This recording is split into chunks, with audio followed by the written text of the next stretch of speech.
দোয়া মুমিনদের হাতিয়ার। দোয়ার মাধ্যমে অসম্ভবকে সম্ভব করা যায়, এমনকি দোয়ার ফলে ভাগ্যও ঘুরে যায়। তবে কিছু দোয়ার ফলাফল তাড়াতাড়ি দেন, আর কিছু দোয়ার ফলাফল আখিরাতের জন্য জমা রেখে দেন। এমন দুটি কারণ রয়েছে যেগুলোর কারণে দোয়া তাৎক্ষণিক কবুল হয় না। পবিত্র কোরআনের সূরা গাফিরে মহান আল্লাহ বলেছেন, তোমরা আমাকে ডাকো, আমি তোমাদের ডাকে সাড়া দেব। সূরা বাকারায় মহান আল্লাহ তাআলা আরো বলেছেন, আর যখন আমার বান্দাগণ তোমাকে আমার সম্পর্কে জিজ্ঞাসা করবে, আমি তো নিশ্চয়ই নিকটবর্তী, আমি আবহমানকারীর ডাকে সাড়া দেই যখন সে আমাকে ডাকে। সুতরাং তারা যেন আমার ডাকে সাড়া দেয় এবং আমার প্রতি ঈমান আনে।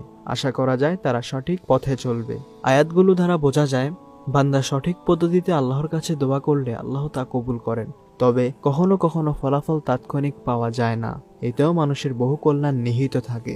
দোয়া কবুল না হওয়ার প্রথম কারণটি হলো, আরো উত্তম কিছু দেবেন মহান আল্লাহ তাআলা। কখনো কখনো দোয়ার ফলাফল দুনিয়াতে দৃশ্যমান হয় না, তবে এর বিনিময়ে মহান আল্লাহ মানুষকে আরো বহুগুণ উত্তম প্রতিদান দেন। সে দোয়ার মধ্যে যা চেয়েছিল তা হয়তো তাকে সাময়িক কষ্ট থেকে রক্ষা করত, কিন্তু মহান আল্লাহ তাকে সাময়িক সুখটুকু না দিয়ে স্থায়ী সুখের ব্যবস্থা করে দেন।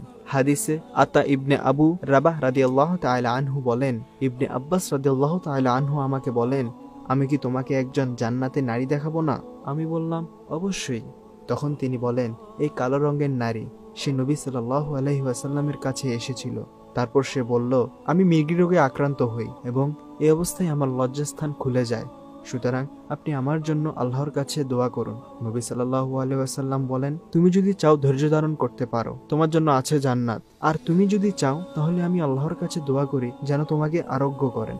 তখন ওই নারী বলল, আমি ধৈর্য ধারণ করব।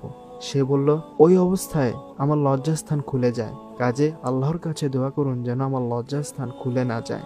নবী সাল্লাল্লাহু আলাইহি ওয়াসাল্লাম তার জন্য দোয়া করলেন। দোয়া তাৎক্ষণিকভাবে কবুল না হওয়ার আরেকটি কারণ হলো মহান আল্লাহর পরীক্ষা। দুনিয়া যেহেতু পরীক্ষাগার, তাই মানুষের উপর বিভিন্ন বিপদ আপদ, ফিতনা ফাসাদ আসবেই। তাই এসব নিয়ে কখনো কখনো মহান আল্লাহ তাৎক্ষণিক দোয়ার ফলাফল দেবেন না। সাদ রাদিয়াল্লাহু তাআলা আনহু তার পিতার সূত্রে বলেন, রাসূলুল্লাহ সাল্লাল্লাহু আলাইহি ওয়াসাল্লাম বলেন, আমি আমার প্রতিপালকের কাছে 3টি বিষয় প্রার্থনা করেছি। তন্মধ্যে তিনি আমাকে 2টি প্রদান করেছেন এবং 1টি প্রদান করেননি। আমি আমার প্রতিপালকের নিকট প্রার্থনা করেছিলাম যেন তিনি আমার উম্মতকে দুর্ভিক্ষের দ্বারা ধ্বংস না করেন। তিনি আমার এই দোয়া কবুল করেছেন। তার কাছে এও প্রার্থনা করেছিলাম যে তিনি যেন আমার উম্মতকে পানিতে ডুবিয়ে ধ্বংস না করেন। তিনি আমার এই দোয়াও কবুল করেছেন। এছাড়া আমি তার কাছে আরো একটি দোয়া করেছিলাম যে যেন মুসলিমরা পরস্পর একে অপরের বিপক্ষে যুদ্ধে জড়িয়ে না পড়ে। তিনি আমার এই দোয়া কবুল করেননি। দোয়ার পর আল্লাহর প্রতি দৃঢ় বিশ্বাস রাখতে হবে যে আল্লাহ তাআলা আমার দোয়া কবুল করবেন। নেতিবাচক কোনো চিন্তা করা যাবে না, অন্যথায় এই দোয়া কবুল নাও হতে পারে। এ প্রসঙ্গে হাদিসে এসেছে, হযরত আবু হুরায়রা রাদিয়াল্লাহু তাআলা আনহু থেকে বর্ণিত, নবী করিম সাল্লাল্লাহু আলাইহি ওয়াসাল্লাম বলেছেন, তোমাদের প্রত্যেক ব্যক্তির দোয়া কবুল হয়ে থাকে যদি না সে তাড়াহুড়া করে